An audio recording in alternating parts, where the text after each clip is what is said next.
আমরা চিপাই নিয়ে যাবো, এই করবো সেই করবো, মানে বাজে বাজে কথা বলছে। আপনাদেরকে থাপ্পড় দিছে? মারছে? আপনাকে থাপ্পড় দিছে? আপনাদের বাড়ি কোথায়? থেকে নিছে? কত টাকা নিছে? আমার কাছে ছিল 12,000, আমার কাছে ছিল 12,000। 12 24,000 বেতন পাইছেন? আপনারা চাকরি করেন কোথায়? হ্যাঁ, মক্কা। মক্কা কি গার্মেন্টস? জুস ফ্যাক্টরি, ওইটাতে চাকরি করেন। এই ঈদের বোনাস সহ বেতন পাইছেন, পুরো টাকা নিয়ে গেছে।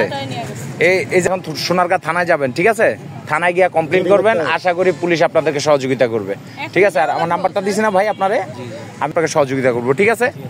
প্রিয় দর্শক, একদিকে ঈদের আনন্দ, অন্যদিকে নিরাপত্তাহীনতার দুঃসহ চিত্র। দারিদ্র্যের কষাঘাত থেকে মুক্তি পেতে দুই বোন এসেছিলেন নারায়ণগঞ্জে চাকরি করতে, কিন্তু ঈদের ঠিক একদিন আগেই তাদের সাথে ঘটল এক হৃদয় বিদারক ঘটনা। বগুড়া থেকে আসা এই দুই বোন নারায়ণগঞ্জ বিসিক এলাকার একটি জুস কারখানায় কাজ করেন। মাসের পর মাস পরিশ্রম করে তারা পেয়েছিলেন বেতন ও ঈদ বোনাস সহ 24,000 টাকা। কিন্তু কাঁচপুর এলাকায় ফেরার পথে 5 জন ছিনতাইকারী তাদের পথ আটকে দাঁড়ায়।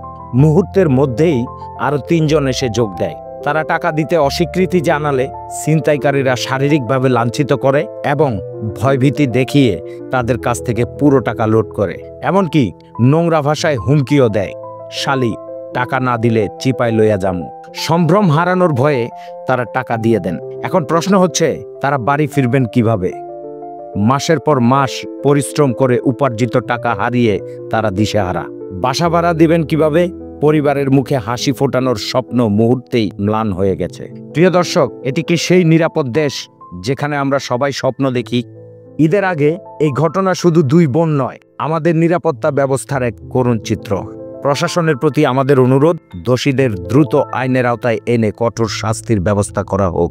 সবাই নিরাপদে থাকুন, সবার ঈদ হোক আনন্দময়।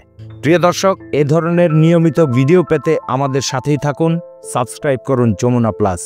ধন্যবাদ।